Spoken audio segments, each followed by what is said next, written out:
Hello friends, Mandar here. I'm back with another video. Today we'll talk about some of the updates from the $100,000 fee for H1B. We'll also talk about the Hire Act, which is still in the proposal phase. We'll talk about the $250 visa integrity fee, and we'll talk about the government shutdown and its implication on your petitions.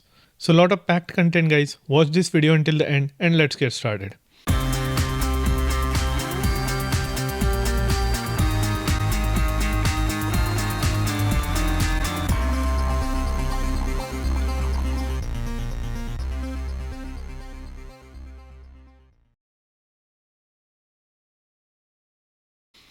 If you are here for the first time, welcome. My name is Mandar and I make immigration and lifestyle related videos for US and Canada.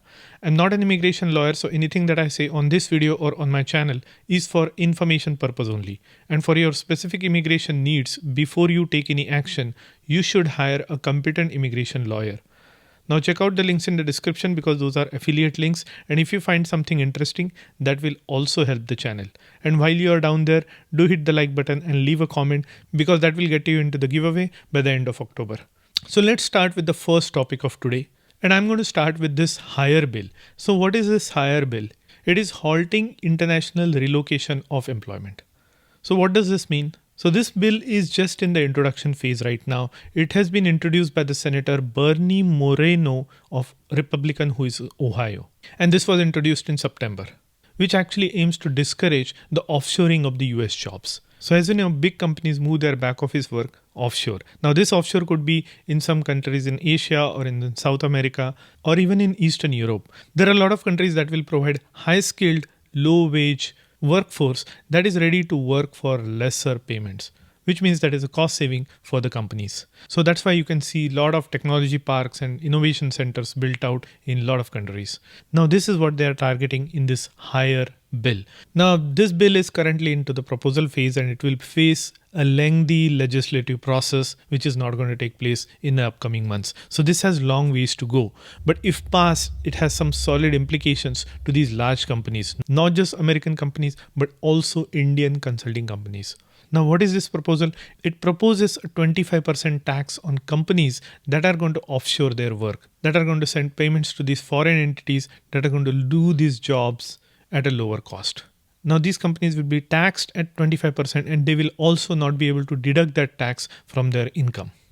Now, they are saying that whatever proceeds that they will get from these tax will be used to train local people like American people, but that is to be seen. Now this is still in initial stages. It is just a proposal at this point of time. It hasn't gotten any far. To become a law, it has to pass in the House and then it has to pass in the Senate, mind you, the same version, and then it goes to the president's desk for signing. So it has long ways to go, but there was a lot of chatter and there were a few questions about this law, so I thought I would cover it. Now you might ask, what are the chances of this passing? I see very low. The reason I say it is because it will have a lot of opposition from the tech industry because they do a lot of offshoring to save the cost on back office jobs.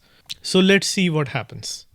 Now let's quickly cover the $250 visa integrity fee that was passed as part of the big beautiful bill a while back. Now this particular fee comes into effect from 1st of October, which was yesterday. It has already started. Now, why is this fee collected? It is collected from the non-immigrant visa applicants, and it is to ensure that the visa applicants do not overstay their visa or do not misuse their visa. And if they do not overstay or if do not misuse the terms of their visa, then they are supposed to get this fee back. So $250. Now, who is this fee applicable to? Any non-immigrant visa such as B1, B2, H1B, L1, O1, F1, J1, all of those. Now, when is this fee charged? It is charged when you apply for your visa at the consulate. Now, it also applies to if you are going outside the United States and re-entering or obtaining your re-stamping. However, it will not apply to the visa waiver countries, the countries that do not need a visa to come to the United States for tourism. And also it will not apply to Canada, Australia, and so on. And apparently this fee is non-refundable even if your visa is denied. Let me know in the comment section below what you feel about this visa. If you are coming to the United States just for visit, you'll still have to pay this visa fee. Now, how you are going to get it back is not clear yet. We'll find out. And that brings me to the sponsor of today's video. Have you ever done the Google search of your own name? Look what I have found when I did mine. Here's what comes up While some of this information is relevant, the other makes me uncomfortable that my information is exposed for a sale like this. Data brokers sell your information to scammers, spammers, or anybody else who may want to target you. Your full name, email address, home address, your relatives' names, health information, it's all out there. That's why I have been using Aura, sponsor of today's video. Aura shows me which data brokers are selling my information and automatically submits opt-out request for me. Cleaning up my information not only helps reduce the amount of spam I get, but it also protects me from hackers who could use this information to help them access my social media accounts, bank accounts, or other sensitive information. Aura does so much more to protect my information and my family's information from online threats I can't see. I get other features like antivirus, VPN, password management, parental controls, identity theft insurance, and more without having to download several different apps. It's really easy to set up, and best of all, I get everything for one affordable price. You may already have one or two of these tools, but not having Aura is like locking the front door but leaving your back door wide open. Aura is always on, doing the hard work of keeping me safe so I can focus on other tasks with peace of mind. I value my privacy and I value yours. You can go to my link which is on the screen and in the description and start your free 2 weeks trial. So protect your information, your family, and have a peace of mind. That's Aura. Now let me go back to the question that had haunted us 2 weeks back, which is regarding the 100,000 fee for the new H1B applicants. Now I had made a quick short and a video. If you haven't watched it, do watch it there because it summarizes who does it apply and who does it not apply to. So any existing H1B visa holders, this fee will not apply. This fee will only apply to the net new applicants.